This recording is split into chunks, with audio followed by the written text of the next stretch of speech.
Just kind of on my daily walk, doing our 5 minute reset. And so today's question that I wanted to ask everybody, um, kind of when talking about, what causes drinking and all those things, a lot of it has to do with family and in the household. Um, Good morning.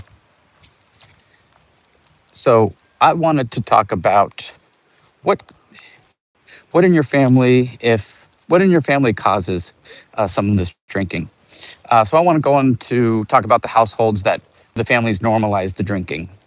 Now, touching on my experience, I actually don't have that personal experience as far as my family household. I was lucky enough that my mom, my aunt that I was raised by, they actually didn't really drink, or at least they didn't drink around me. They didn't keep anything in the household, not wine, not beer, no nothing. And my dad, I didn't see him very often, but he actually is not a big drinker at all. So that part doesn't necessarily run in my immediate household, which I'm grateful for now. Um, However, in some of my friends' families' households that I would kind of escape to when I was having troubles at home, they heavily normalized drinking. They had alcohol everywhere, every sports game I'd go watch over there, every birthday party, pretty much every day.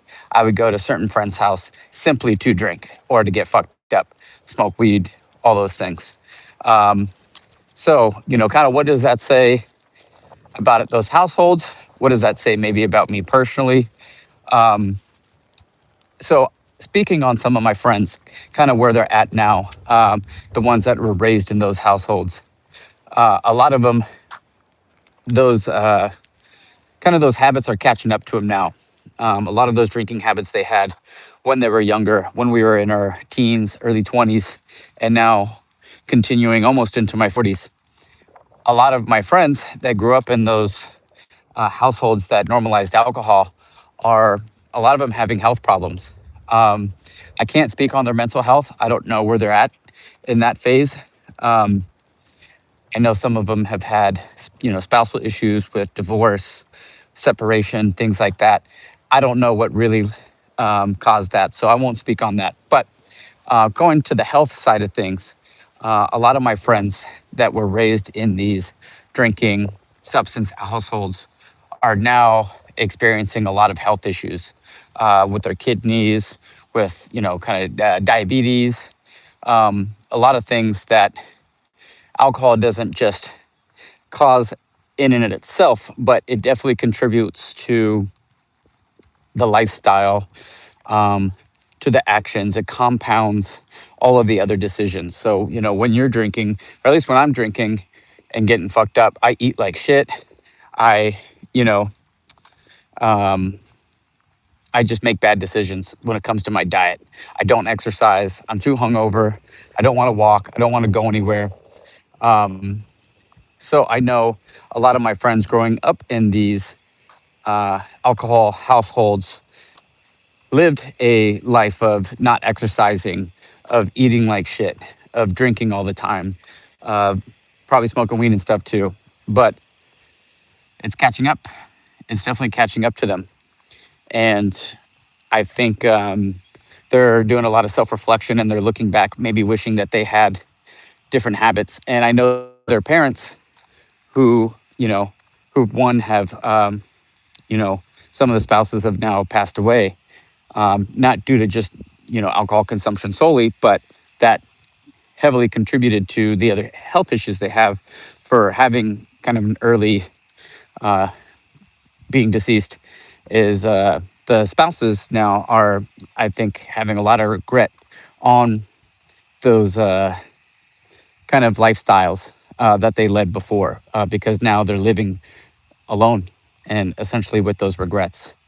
So, I'm not speaking to every single household that normalized alcohol. I'm not saying that this is the case from everywhere you go, but it is a pattern I am seeing with my anecdotal experience with my friends that I grew up with in high school that are now going through these issues. And so I thought it was something interesting to talk about. When your family growing up normalizes alcohol and drinking, what does that look like later down the road? If you start drinking when you're 15, for some people it's like 12, having just a beer. But what does that look like when you're 30, when you're 40? Is it worth it? I don't know.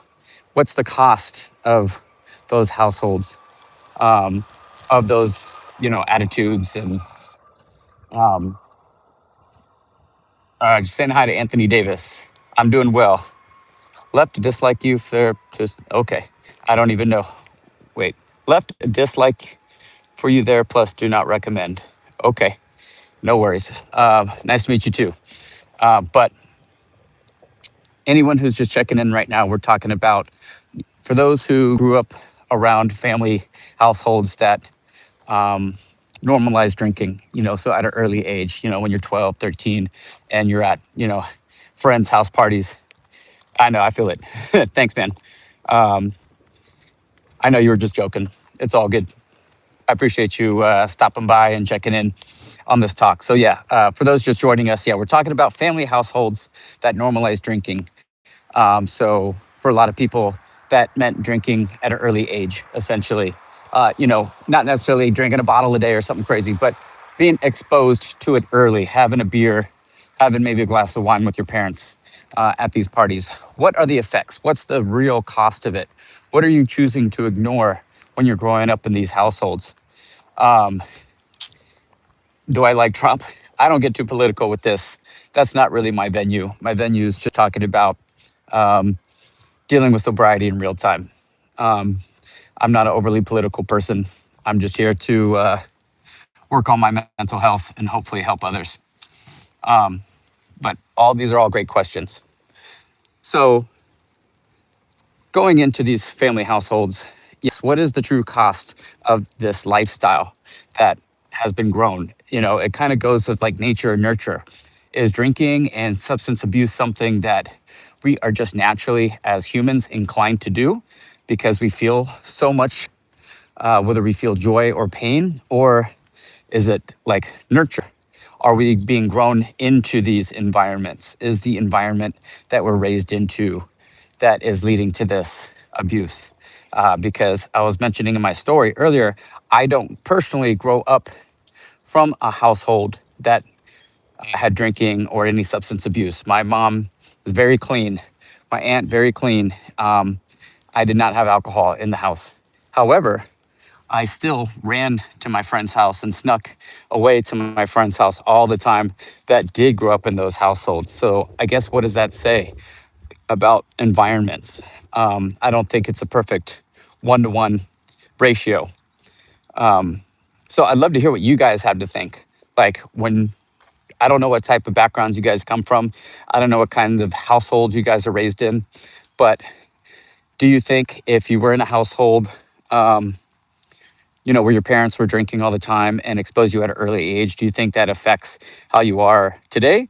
Or if you weren't raised in a household that had a lot of drinking and substances around, how does that affect you now? I don't know how old everyone is. I'm in my late 30s. So, any decisions in my early 20s are physically catching up for sure, whether they're good decisions or bad decisions. So, that's why I'm kind of reflecting on some of this. To Eastside 103, I can definitely imagine how your mom, being an alcoholic would affect your upbringing, and that is tough. And what sucks is you don't get to choose any of that. When you're growing up and you're a kid, and I'm sorry to hear that it's led to learning problems and disabilities growing up.